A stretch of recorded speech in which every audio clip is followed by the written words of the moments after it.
네, 안녕하세요, 목사님. 일본 치바라는 곳은 지금 이 코로나 상태가 어떤지 좀 알고 싶습니다. 어떤가요? 예, 지금 일본 치바는 도쿄에서 1시간 거리에 있는 위성 도시입니다. 그래서 언제나 이제 수도권 하면은 이제 치바가 항상 포함이 되어 있고요. 그러다 보니까 도쿄 영향을 많이 받는데, 현재 전체 일본 지역에서는 뭐 이렇게 평소의 생활로 많이 돌아가 있는 상태입니다. 최근 2주, 3주 안에요. 그래서 뭐 다들 학교도 열심히 다니고 이렇게 하고는 있는데, 역시나 이제 사회적 거리를 두고 있습니다. 그런데 도쿄에서 최근에 아직 이제 어젠가 오늘인가 약 50명 이상의 감염자가 신규 확진자가 발생을 하고 있어서 뭐 다들 좀 사회적 거리에 대한 경각심을 갖고는 있습니다. 저희 교회 같은 경우에는 이제 원래대로 돌아가려고 노력하고 있는 과정이죠. 네. 그러면요. 지금 이제 일본도 이제 서서히 좀 이제 격리해서 이제 해제 상태로 지금 있다고 들었는데요. 그럼 교회도 지금은 예배를 드릴 수 있는 상황인가요? 예, 6월부터 치바 지역의 많은 교회들이 이제 예배를 드리고 있고요. 그 이전에 좀 감염자가 적었던 지역은 5월부터도 현장 예배를 시작한 곳이 있습니다. 되게 빨리 시작은 했네요. 네, 지금 이제 또 코로나 상태가 이제 조금씩 지나가다 다시 재발하는 분위기인데, 재림교회에서도 이 코로나로 인한 어려움 같은 건 없었나요? 역시나 아무래도 이제 어르신들이 돌보는 문제, 방문하기가 쉽지 않았기 때문에, 네. 저희 같은 경우에는 전화 방문, 연락이 안 되시는 분들은 되게 어려웠어요. 우편도 보내보고 여러 가지 방법을 했고, 또 무엇보다도 이제 재림교회 내에서 이제 경제적으로 어려움을 당하는 분들을 각 교회가 이제 돌봐야 하는 문제들이 있었기 때문에, 그런 것들이 이제 교단 차원에서도 적극적으로 돕지 못하는 것들, 교단도 어려웠죠. 예, 연합회 자체도 어려웠기 때문에. 다만 이제 연합회 차원에서는 이번에 어려웠던 기간 중에 외국인 전도부를 통해서 30-60분간 협력해서요. 돕는 일을 했습니다. 사실 그런 자금들은 교단이 어려웠지만 매년 새해가 되면은 특별 헌금을 걷어요. 일본에서는 전 교회가. 아, 그래요? 어떤 특별한 목적을 위해서. 근데 이번에는 제 외국인 선교를 위한 모금이었기 때문에 그거를 이번에 일부를 사용해서 이제 어려움에 처한 분들을 지원하는 일에 사용을 했었습니다. 제 일본 재림교회가 한 교인 숫자가 한 어느 정도 되는 규모인가요? 일본은 전체적으로 약 1억 2,600만 명 정도가 있습니다. 그런데 여기에서 그리스도인 해봤자 순수 기독교인들이죠. 막 카톨릭을 다 포함한 모든 교파가 해서 0.8% 전후 정도 됩니다. 1%가 안 돼요. 이러한 상황 속에서 제7한실 재림교회가요, 작년 기준입니다. 14,932명. 한 15,000명 정도 되는 규모군요. 15,000명이 이제 작년이었고, 올해가 아마 이렇게 떨어진 거죠. 점점 떨어지고 있어요. 무슨 이유죠? 자연 감소. 그러니까 노령화되고 이제 돌아가신 분들도 있다 이거죠? 그렇죠. 전체 기독교 가운데서 6위 정도 하고 있어요, 저희가. 그러면은 작은 순위는 아니네요. 근데 이제 카톨릭은 역시 많죠. 카톨릭은 여기 뭐 45만 명 정도 되니까. 그렇군요. 그리고 일본 기독교단이라고 요즘 독특한 기독교단이 있어요. 이게 뭐냐면 일본 국가가 이제 각 교파를 다 이제 합쳤었어요. 합쳤어요? 이거는 그냥 교파가 성격이 사라진 거죠. 그냥 일본의 독특한 기독교 교단이 된 거죠. 그렇군요. 근데 상대적으로 봤을 때는 일본에 있는 사람들이 기독교를 많이 안 믿는 것 같다는 생각이 드네요. 이 수치를 볼 때는요. 예, 맞습니다. 예, 맞아요. 이제 역사적인 문제가 있는데, 예전에 침묵이라는 영화 혹시 보신 적 있는지 모르겠습니다. 국가가 선교사를 핍박하던 그런 게 있었죠. 나라가 학교를 장려하지 않고 특별히 이제 국민을 이제 지배하기 위해서 신도라는 하는 종교를 이제 선택했던 시대가 있었고요. 지금도 이제 그 잔재가 남아 있어서 동네 아무리 조그마한 곳에 가더라도 어디든지 신사가 있습니다. 크고 작은. 그래서 거기에서 뭐 신년부터 연말까지 너무나 많은 행사가 이루어지고 있고요. 모든 마을의 행사는 그 신사 중심으로 이어진다고 보면 됩니다. 그리기도 하고 이제 다신교죠. 그래서 자연을 섬기다 보니까 어떤 특정한 종교에 대한 어떤 개인적인 헌신하기가 어려운 상황도 있고, 또 사회적으로 영향을 끼치지 못하다 보니까 그만큼 선교의 힘도 빠지는 게 사실인 것 같습니다. 기독교에 대한 것들이. 불교도 여전히 너무나 많이 영향을 끼치고 있기 때문에 그런 것들을 생각하면서 우리가 좀 생각을 해봐야 되는 문제는, 이제 어떻게 하면 우리가 선한 영향력을 사회에다가 많이 끼칠 수 있을까라고 하는 것들을 생각해봐야 된다고 생각하고요. 일본이라는 곳이 많은 분들이 여러 가지 종교를 가지고 있다고 했는데 되게 섞여 있다라고 말씀을 하셨어요. 뭐 이렇게 네. 크리스마스에는 뭐 이렇게 뭐 결혼을 교회에서 한다고 그거 말씀 좀 한번 해주시죠. 그렇죠. 여기 보시면 이제 제가 처음에 이사 왔을 때 집 앞에서 찍은 사진이거든요. 네. 이게 치바에 있는 가장 큰 신사입니다. 신년이 되면 이렇게 다 찾아와요. 특별한 것들이 있습니다. 이렇게 찾아오죠. 그다음에 장례식은 당연히 이제 불교로. 이게 왜 그렇게 됐냐면 이제 예전에 이렇게 불교에 입적하는 거 있잖아요. 그것을 가지고 네. 나라의 인구 조사를 했던 적이 있습니다. 대용으로. 이게 그런 것들이 전통으로 남아 있으면서 당연히 나는 이제 죽으면 이제 불교식으로 장례를 한다. 뭐 이런 것도 있고 장례식 비용이 몇백만 원씩 합니다. 예, 엄청 비싸요. 그럼에도 불구하고 예, 그런 것들이 있고 또 결혼식은 또 희한하게 교회에 찾아와서 예쁜 교회에 찾아와서 하는 젊은 커플들이 되게 많습니다. 어떻게 보면 일본 사람들은 물론 이 기독교가 적긴 하지만은 또 신앙 자체가 깊이 있는 신앙을 하지 않다라는 뜻도 될 수가 있겠네요. 그렇죠. 자기가 필요했을 때 찾는 기복 신앙이 되게 뿌리가 깊은 것 같아요. 왜냐하면 토속 신앙이 기본이 되어 있는 나라이기 때문에 기독교랑은 이제 생리적으로 좀 잘 맞지 않는 게 아닌가. 그리고 이제 일본 사회가 뭐 세계적으로 되게 선진국이긴 하지만 네. 생활을 보면 여전히 미신적인 것 네. 그런 것도 영향을 많이 끼치고 있는 것 같아요. 지금 목사님 이제 또 궁금한 게 있었는데요. 일본이 재앙이 참 많았어요. 뭐 원전 폭발도 있었고, 예. 쓰나미도 있었고, 그리고 그로 인해서 뭐 대지진도 있었고요. 그러할 때 일본 사람들이나 이 상황 속에서 뭔가 이렇게 마음의 변화나 그런 일들은 없었나요? 사실 저는 이제 그 동일본 대지진이 있고 나서 왔기 때문에 네. 그 전과 후를 비교하기는 저는 좀 어려웠는데 네. 워낙 그런 게 많으니까 평소대로 이분들은 이게 살아가는 게 아닌가 그런 생각이 들고요. 네. 크게 상관없이. 예, 물론 이제 기도는 많이 하겠죠. 기도는 워낙 기도는 자주 하는 분들인데 이제 그 기도의 종류가 달라서 그렇지만 예, 사실 오늘 아침에도 새벽에도 꽤 큰 지진이 여기 있었습니다. 그래요? 네, 4도 정도? 치바 바다 근처에서 5도의 진도의 지진이 있었거든요. 놀랬겠네요. 자주 있어요. 예, 저 처음 왔을 때는 무서워서 집 밖으로 나갔는데 아무도 안 나오고 저만 나갔더라고요. 태양이 그렇게 다들 이제 익숙해져 있고 그러다 보니까 너무나 반복되다 보면 또 어떤 특별한 헌신 그리고 회개 이런 게 또 어렵지 않은가도 생각을 합니다. 그러나 다만 이제 기독교인들 이제 일본 분들 이제 대화를 나누다 보면은 이번에 이제 코로나 사태 이런 것들 그리고 작년에 치바에 또 큰 태풍이 왔었거든요. 그래서 하나님을 더 의지하는 연습은 됐었어요. 연습이 됐던 신앙에 대한 성장 그리고 지금도 여전히 하나님께서 우리를 보호하실 거라는 어떤 신앙을 가지고 열심히 기도하고 생활하고 있습니다. 참 이 어느 정도 우리 신앙 속에 인계점 같은 게 있는 것 같아요. 그러니까 신호가 왔을 때 돌아가는 것도 필요하고 근데 그 신호가 너무 멀어지면은 참 돌아가기가 쉽지 않은 그런 게 있지 않나 그런 생각이 드네요. 네, 목사님 현재 그곳에서 하시는 선교가 무엇이 있는지 좀 말씀해 주시죠. 제가 있는 지역이 이쪽인데요. 네. 이렇게 도쿄가 있고 이제 지바가 이쪽에 있습니다. 그래서 지바 중심에 여기 검은 점이 있는 곳에 있는데 인구가 100만 명 정도 있습니다. 그런데 있는데 그 중에 외국인이 한 3만 명 정도, 3% 정도 있죠. 그래서 이제 치바 국제교회는 치바에서 가장 중요한 역할을 하고 하는 교회가 아닌가 그렇게 생각을 하고 있습니다. 치바시 중심부에 있는 가장 큰 일본 철도, 지하철역 바로 앞에 있어요. 그래서 위치적으로 되게 좋고 외국인분들이 이제 직접 찾아오시는 분들도 있습니다. 그렇군요. 이분들이 이제 교단에 계시는 외국인 전도하시는 목사님들이고요. 여기가 이제 저희 교회 위치입니다. 3H 일본어 학교. 이게 무슨 의미인가요? 3H가요? 네, health, head, heart 이렇게 해가지고 지덕체 그 의미를 가지고 있는 거군요. 그 의미를 가지고 일본의 한국연합회 최초 공식 선교사로 파송되었던 김성환 목사님께서 여기서 오셔서 SK 영어학원을 인수하시고 그곳에서 이제 계속 선교를 해오셨거든요. 치바 지역에 약 40년 동안 일본 선교를 하시면서 그것을 제가 이제 이어받아서 이제 선교를 하고 있는데 여전히 지금 이제 영어 학교는 없어졌지만 영어 수업을 조금 하는 이제 클래스가 좀 작게 있고요. 일본 학교로 유학생들을 대상으로 선교를 많이 하고 있습니다. 그래서 저희 교회도 이 학교에 도움을 받아서 사용을 하고 있기 때문에 유학생 선교도 많이 하고 있습니다. 여기 보시면 이제 옛날 영어학교 모습들이고요. 이게 저희가 2년 전에 40주년 선교 40주년을 만나서 이렇게 한 모습입니다.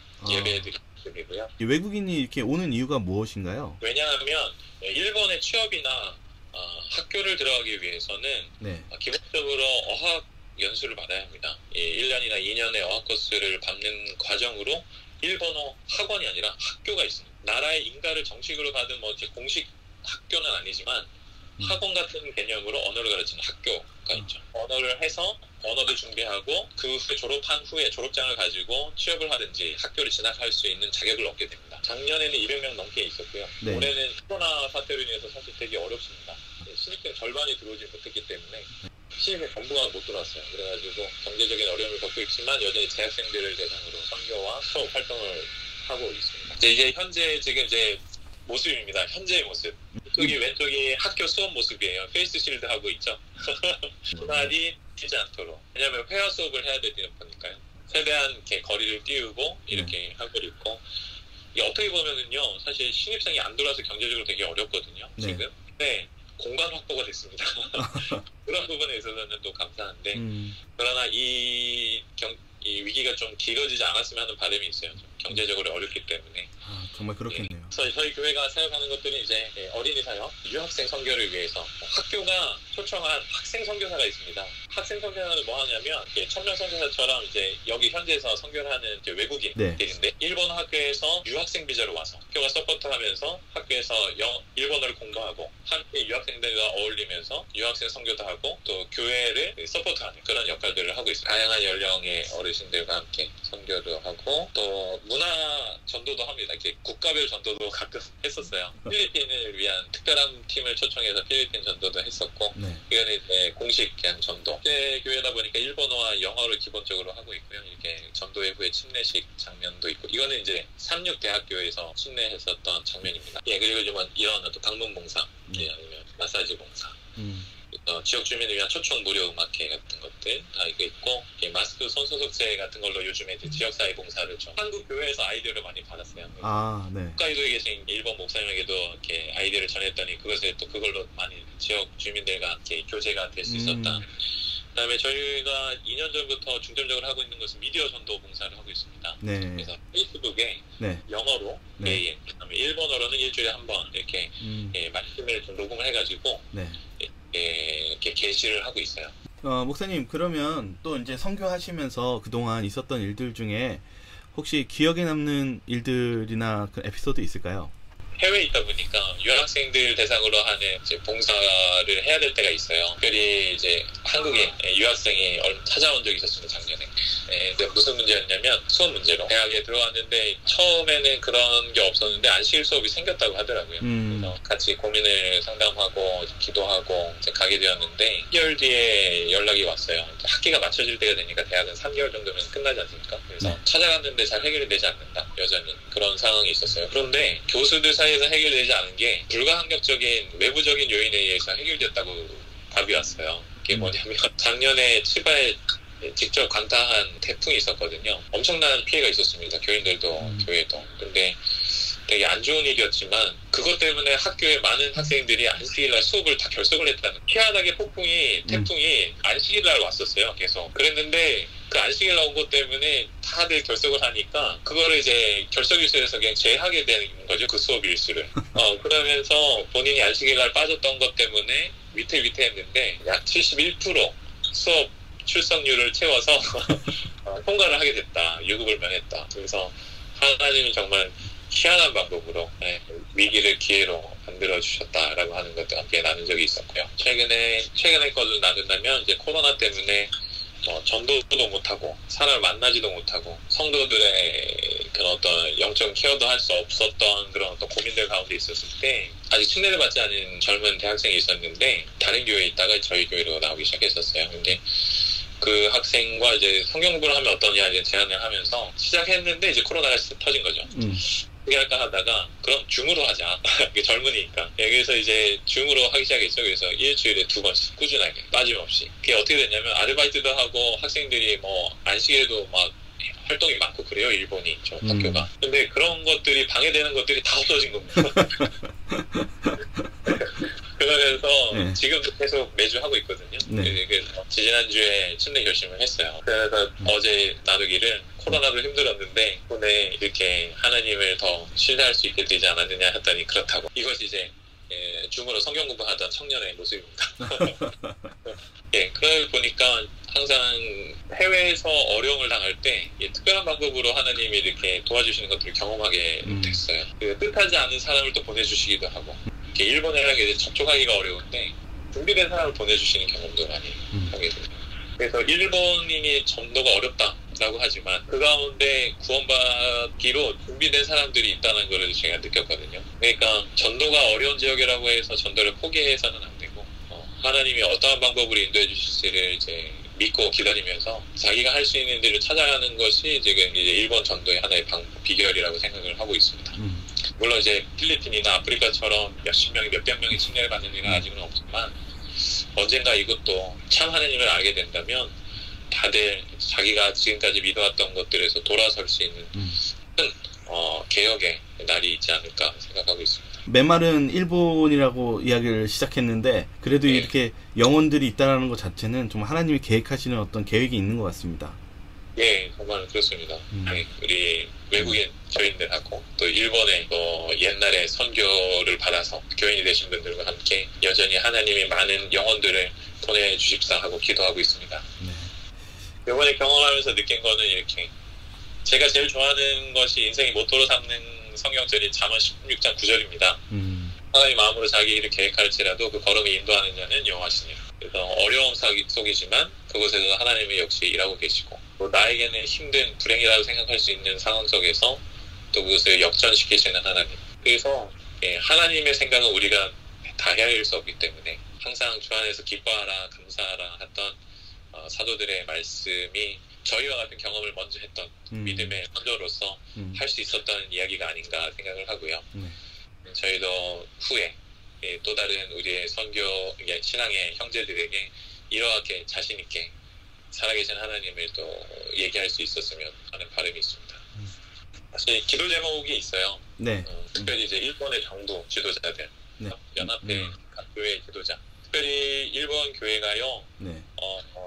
전국에 180개 정도 되나요? 목회자 네. 수가 90명입니다. 목회자가 필요하고요. 특별히 일본 삼육 교육, 그리고 신학과 대해서 기도해 부탁드립니다. 학생 수도 줄고, 교인이 주니까, 교회가 규모가 주니까 당연히 교인 수도 학교 학생 수도 줄고, 또 하나 문제는 교원 수를 확보하기가 어려워요. 학교에서 가르칠 교사. 그래서 그런 것들에서 기도를 좀 부탁드리고, 일본에 지금 3군데 병원이 있습니다. 도쿄, 그다음에 코베, 그다음에 오키나와. 여기 이제 코로나 사태로 인해서 많이 경제적 어려움이 있는 걸로 알고 있는데요. 건강과 또 경제적인 어려움이 없도록 기도해 주시고, 코로나 영향 속에서 새로운 또 선교의 도전을 잘 감당해 나갈 수 있도록 국제교회와 3H 일본 학교를 위해서 기도해 부탁드리겠습니다. 그리고 이제 종교자의 문제가 있어요. 일본은 한국보다 열악하다고 저는 생각합니다. 여러분의 기도를 좀 부탁드리고자 합니다. 저희가 아무래도 일본에 복음의 빚을 진 나라가 아니겠습니까? 아, 그렇죠. 이해하시대 목사님. 네. 저희가 시작이 일본에서 이 선교를 통해서 저희가 받아들였으니까요. 네, 저도 일본에 와서 선교하면서 느꼈던 것들은 요나의 심정을 이해할 수 있었어요. 네. 일본을 사랑하지만 네. 또 이해되지 않는 부분들을 어떻게 그것들을 이제 포용하면서 할까? 그런 결국엔 내 자신에 대한 자만을 버려야 되고, 내가 옳다는 생각도 버려야 되고, 그런 많은 씨름의 시간들도 있었습니다. 그럼 이제 마지막으로 질문이 있는데요. 이제 코로나로 인해서 많은 성도님들 그분들에게 용기 내라고 한마디 부탁드립니다. 하나님께서는 이 전 인류의 역사를 인도해 주시면서 분명히 그 우여곡절 구비구비마다 특별한 섭리로 인도해 주셨다고 저는 믿고 있고, 또 짧은 기간이지만 이 몇 개월 사이에서 보여주신 하나님의 섭리를 보면서 앞으로의 것들을 좀 더 하나님께 의지하는 길을 갔으면 하는 바람을 갖게 되었습니다. 말씀 좀 드리고 싶은 것은 이제 증언보감에 있는 말씀을 이 기간에 찾아서 보게 되었는데요. 이런 말씀이 있었습니다. 믿음을 가지고 일하며 결과는 하나님께 맡기라. 믿음으로 기도하라. 그러면 그분의 오묘하신 섭리에서 대답을 얻게 될 것이다. 믿음과 소망과 용기를 가지고 노력하면서 일하고 믿으라. 그대의 최선을 다한 후에 주님의 신실하심을 주장하며 주님을 기다리라. 그리하면 그분께서는 당신의 말씀을 이루실 것이다. 예, 그래서 마지막에 근심하지 말고 초조해하지 말라고 당부하고 있거든요. 예, 우리 신앙의 여정이 매일의 봉사가 이렇게 믿음과 소망과 하나님이 주시는 용기 안에서 선하고 아름답게 열매 맺어가기를 간절히 소망하고 기도하겠습니다. 네, 목사님 다시 한번 고맙고요. 또 저희들도 그 치바 국제교회를 위해서 기도하고 또 응원하도록 하겠습니다. 다음에 또 뵙겠습니다. 예, 목사님 감사합니다. 선생님 안녕히 계십시오. 네.